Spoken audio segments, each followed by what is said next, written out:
Hi everyone! Today we're going to discuss partial derivatives. Now that might sound a little bit scary. They're a part of multivariable calculus, which I'm sure sounds even scarier, but I promise taking a partial derivative is really not any more difficult than taking a normal derivative. And in fact, all of the tools that you learned about taking normal derivatives will apply equally well to taking partial derivatives. So what is a partial derivative? So a partial derivative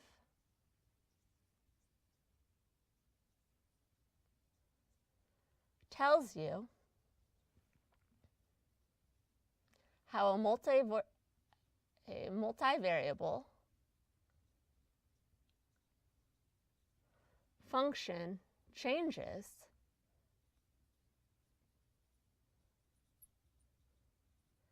as you vary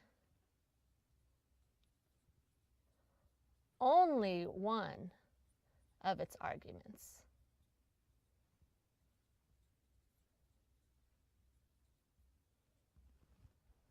So what it tells you, so you have some function that somehow depends on multiple variables, and you want to see what happens when you adjust only one of these. So this is sort of just like taking a normal derivative. So if you have a function f of x and you take the derivative of it, that tells you how it changes as you vary x. So for instance, if f of x was telling you about the position of the particle, then you take the derivative that tells you about the velocity. So it's telling you how the position changes as you change time. So let's be a little explicit about this mathematically. So if we have some function f, which depends on many variables, so as many as you want, as long as it's more than one, so x, y, all the way up to z, whatever you want to call them. And we want to see how this function f changes as we change, let's say, the first variable x. So we want to see how f responds to changing x if everything else is kept constant. So the way these partial derivatives are written is how I did it here, where we use some curly d instead of the normal d that you use for derivatives. So this is to tell you that it's a partial derivative rather than a full derivative. You'll often also see this written as f sub x, which tells you that it is the derivative of f with respect to the one variable x, the partial derivative of f. And what is this? Well, really, it's just the derivative of x,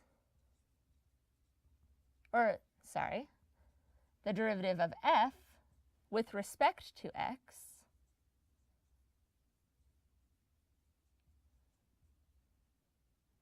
treating all else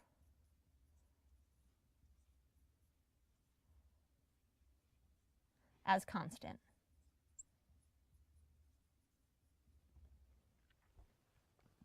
So I think the easiest way to see how this actually works in practice is to do some examples. So let's consider some examples.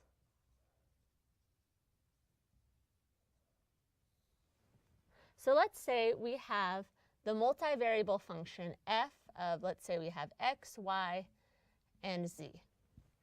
And we want to see how this function changes as we vary f with respect to one of these variables. So let's just write down some function. So let's say we have 2xy squared plus, let's say, x squared times the cosine of z. This is just some random function that I just made up that depends on x, y, and z. So first, we want to see how this function changes as we change only x, keeping both y and z constant. So the partial derivative of f with respect to, so let's say, x is given by, so now only x is varying here, right? And I said that we're treating y and z as though they're just constants. And so we have, so 2y squared, that's just a constant, comes along for the ride. And now we're taking the derivative with respect to x, which is just 1, as you know. And so the first term is just 2y squared. Now we're treating, in the second term, we see z is just a constant. So again, cosine z is just a constant. That comes along for the ride. And now we want to take the derivative of x squared, which is 2x. So we can write this. This is 2y squared plus 2x cosine of z. And that's the partial derivative. See, I told you it's just as easy as taking a normal derivative. All of the rules that you learned, the power law rules, things like that, follow in exactly the same way. So maybe next you want to see how f varies as you change y. So the partial derivative of f with respect to now, let's change it with respect to y. So now x is treating as a constant, and only y here is the only thing that we're treating as a variable. So we're taking the derivative with respect to y. X and z are both going to be constants. So again, we see now the 2x. These we're just treating as a constant. They come along for the ride. And then we take the derivative of y squared, which is 2y. And then the second term here doesn't depend on y at all. And so that's just a constant, and the derivative of a constant is 0. So we just get plus 0. And so simplifying, this is 4xy.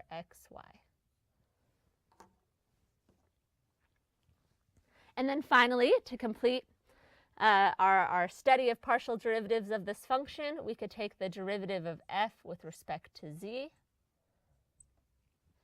And so, or I guess we could use a different color for z, blue, if you can see that.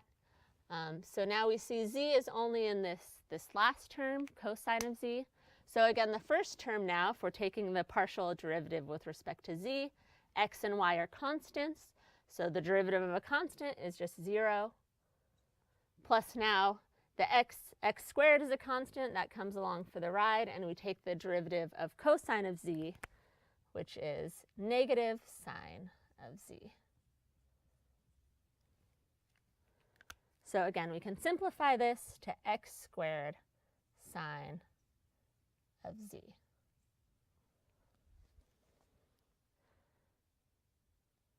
So you see, as I promised, hopefully, taking the derivative of this function, the partial derivative of this function, is just like taking the normal derivative of this function. All you do is, if you want to take it with respect to x, then you treat everything else as a constant and then take the derivative as you normally would. Now I should add that you can, of course, also take higher order derivatives. These were all first order derivatives, but it would be a good exercise for you to try to take second or third order derivatives. And so what you could do, for instance, is take the second derivative of f with respect to x, which then you just take the derivative of this here with respect to x. So you'll see the first term will go away. That's just a constant. The second term is just linear in x. So I challenge you to do that as an exercise. And it'll be important to note that you could also then decide to take a mixed second derivative, where you first take the partial derivative of f with respect to x, and then maybe you take the partial derivative of f with respect to y. And so then you differentiate this term, now treating x as a constant, and differentiating with respect to y. So I think that's all I have to say. Hope you enjoyed the video. Let me know if you have any questions, and I'll be happy to answer.